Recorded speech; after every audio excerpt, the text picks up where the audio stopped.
They're hard. Nearly. Got a pair of pairs. Oh, what about them ones? They're really big. Squeeze one of them then before I forget.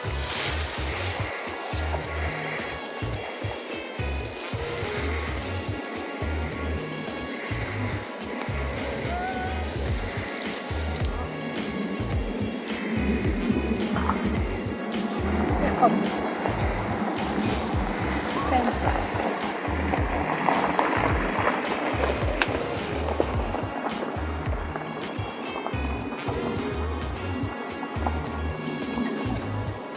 You're not impressed? No, Why? What's wrong with them? I don't think they're ready. Like a plum.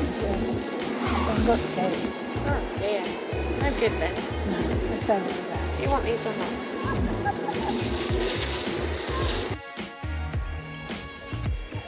That'll do. Oh, it's got to come down now. Oh, That's a good one. oh, oh, oh. Come off the floor. Yep. Tasty. You need room.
So it's a very murky day, British summertime today.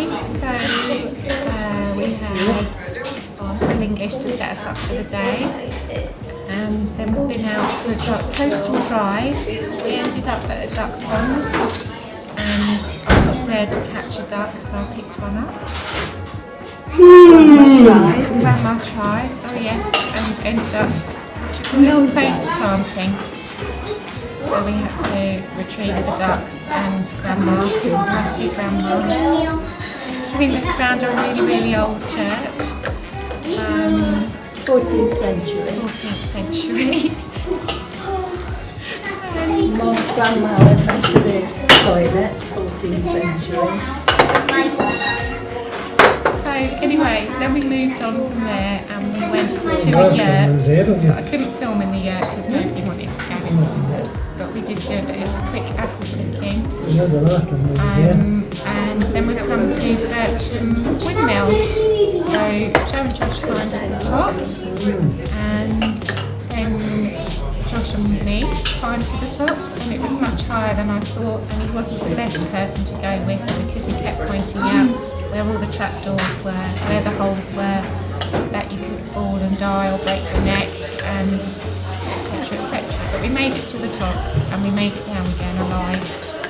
And then Josh baked some bread, which was very cute and very gorgeous. And we also got a bread kit to take home, and the bread is baking in the oven at the moment. So now we are enjoying some delicious hot chocolate.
They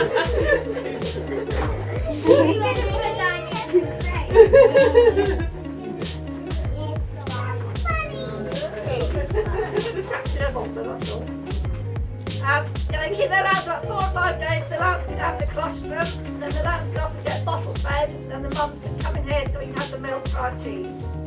They just get milk once a day from Easter when we've had the lambs through to the end of September. As we're coming to the end of our milking season, there isn't a great deal of milk coming off now. At the beginning of the season you can get up to 2 litres off the sheep. I can't say that every single one is.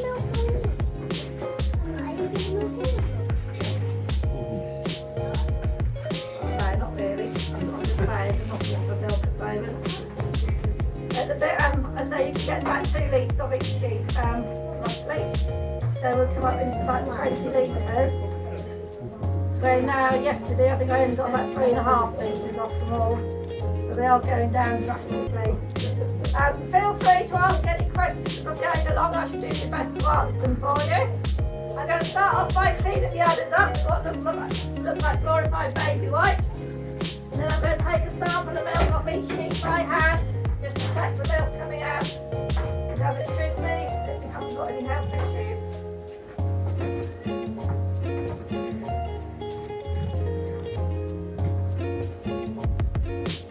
These girls, like most dairy breeds, tend to be on the scrawny side. So the tuck, we tend to use a meat producing tuck on them for our lambs. Our lambs do go for meat. Because being a crossbreed, you don't quite get the milk yield. But having said that, we have got one lamb who's waiting, one of our previous lambs we used from the previous year. He got named.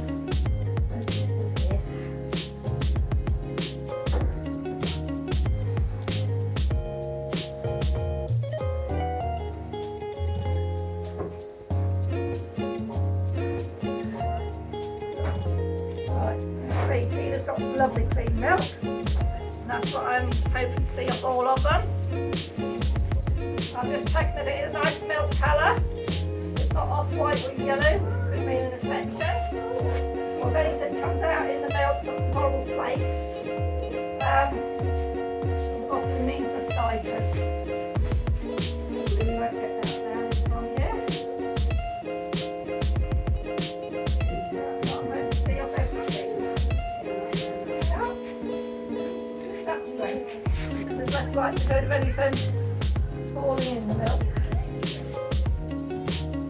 Right, take these 5 minutes really, would you mind us? Yeah, lovely, thank you. Have you watched the big container? You should see some milk in there.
we were looking for a little shopping village. So we found one, but it's not the right one. And we have refreshed with giant fish fingers, which were the best ever, and posh garlic bread and chips. And so then we felt ready to face the rain again, and we had a stroll around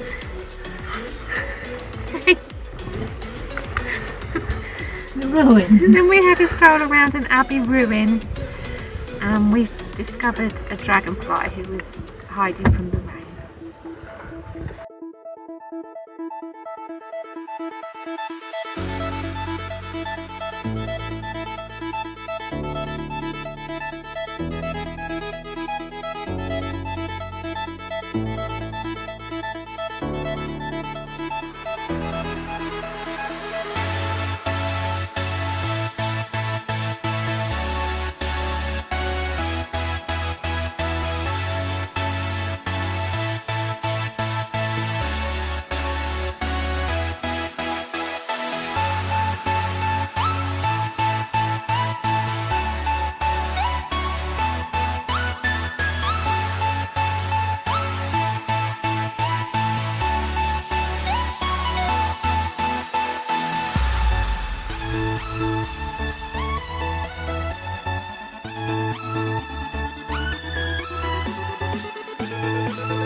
This afternoon we went swimming, and the boys made friends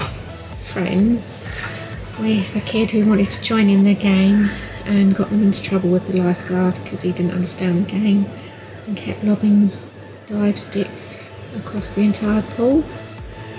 So they went off to the splash park instead, and he followed them and adopted Joe as his authorised adult to get him in. Joe had to explain that he wasn't quite his adult to the lifeguard over there.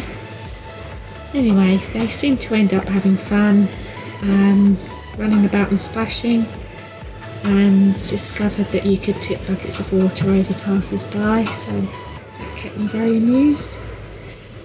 And Grandma boiled herself alive in the sauna and the hot tub, and was in there for about an hour, so we thought she was going to disappear down the plug hole.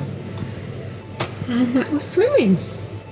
Then we went over to dinner, which was a bit of a disaster because they were fully booked and we wouldn't be a table for another hour. So it was recommended that we went over to a different restaurant on the site, which filled everyone with shock and horror and panic, and everybody freaked out. So I said, yes please, we'll have that, please reserve it for us, and encouraged Grandad to give us a lift over because it was a short walk to the other side of the camp, but Grandma couldn't manage it. So we went over, it was very nice. It was the sports bar. Some kids got told off for flicking channels because you can only have sports channels on in a sports bar. And we had starters, and it was all very nice, although Josh wasn't that impressed because it was different to our original agenda. I had a lobster and crab burger, but it wasn't very nice. It might as well have just come from Iceland. It was just mushed patty, but never mind. So I was jealous of Grandma's lovely seafood basket, and she was jealous of my lovely big glass of Pimm's that I treated myself to because I felt in need after the family crisis. Grandad went for a walk and talked to the fishermen and disturbed them after disturbing us, and he fell over, so then Grandma had a panic, and then the meal got worse from there really. everybody had a big row while Joe and Grandad were thinking up sayings from Old England. I don't know. Anyway, it wasn't the best meal in the world. So we came back. The males of the party went off for a walk to the beach in the dark, while the females have retired to bed. So that was our day. And one thing I forgot to mention earlier is that the youngest Bailey boy owes... No, hang on, I've got it wrong because it's late and I'm tired. The oldest Bailey boy owes the youngest Bailey boy 2 kisses, because we went through a kissing gate at the Abbey, and do you know what the eldest boy did? He just charged through a separate gate to avoid having to kiss his brother. So there we are. Good night, signing off. Hopefully tomorrow will be a brighter day with no rain and no grumps. We'll see.